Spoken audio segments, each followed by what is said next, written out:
નમસ્કાર, સનસની અહેવાલમાં આપનું સ્વાગત છે। વડોદરાના માણભટ્ટ ધાર્મિક કલા જુનીલાલ પંડ્યાને સંગીત ક્ષેત્રે પદ્મશ્રીથી સન્માનિત કરાશે। ભારત સરકાર દ્વારા દર વર્ષે પ્રજાસત્તાક દિનની પૂર્વ સંધ્યાએ પદ્મ એવોર્ડ્સની જાહેરાત કરવામાં આવે છે।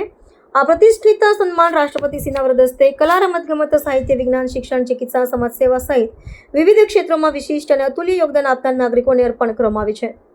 વર્ષ 2026માં પદ્મ એવોર્ડની જાહેરાત થઈ ચૂકી છે, જેમાં વિવિધ ક્ષેત્રના મહાનુભાવોને રાષ્ટ્રીય સન્માન માટે પસંદ કરવામાં આવ્યા છે, જેમાંથી વડોદરા જિલ્લાનું ગૌરવ એવા 94 વર્ષીય માણભટ્ટ આખ્યાનકાર શ્રી ધાર્મિકલાલ ચુનીલાલ પંડ્યાનો પણ સમાવેશ થાય છે।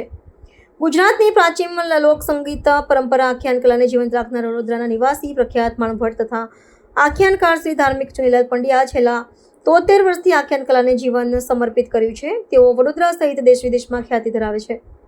સંગીત ક્ષેત્રે પદ્મશ્રી પ્રાપ્ત કરનાર શ્રી ધાર્મિકલાલ પંડ્યાએ વડોદરા જિલ્લાની યશકલગીમાં વધારો કર્યો છે। 94 વર્ષીય સંગીતકાર શ્રી ધાર્મિકલાલ પંડ્યાએ મેટ્રિક સુધી પહોંચ્યા તે સમયે એમના પિતાશ્રીનું અવસાન થયું।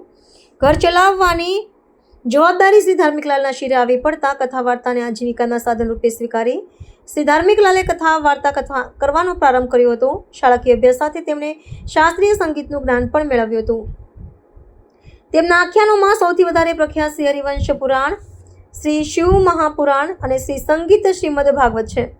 વડોદરાના શ્રી ધાર્મિકલાલ ચુનીલાલ પંડ્યાને મળનાર પદ્મશ્રી સન્માન ગુજરાતની લોકસંગીત પરંપરા અને આખ્યાન કલાની રાષ્ટ્રીય સ્તરે થયેલી ગૌરવપૂર્ણ માન્યતા છે।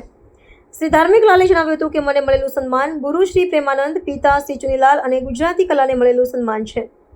તેમના લુપ્ત થતી કલાને શાળાના અભ્યાસક્રમમાં દાખલ કરવાની અપીલ કરતા ઉમેર્યું કે ભાષા, સંસ્કૃતિ અને સંગીત એકબીજા સાથે સંકળાયેલા છે।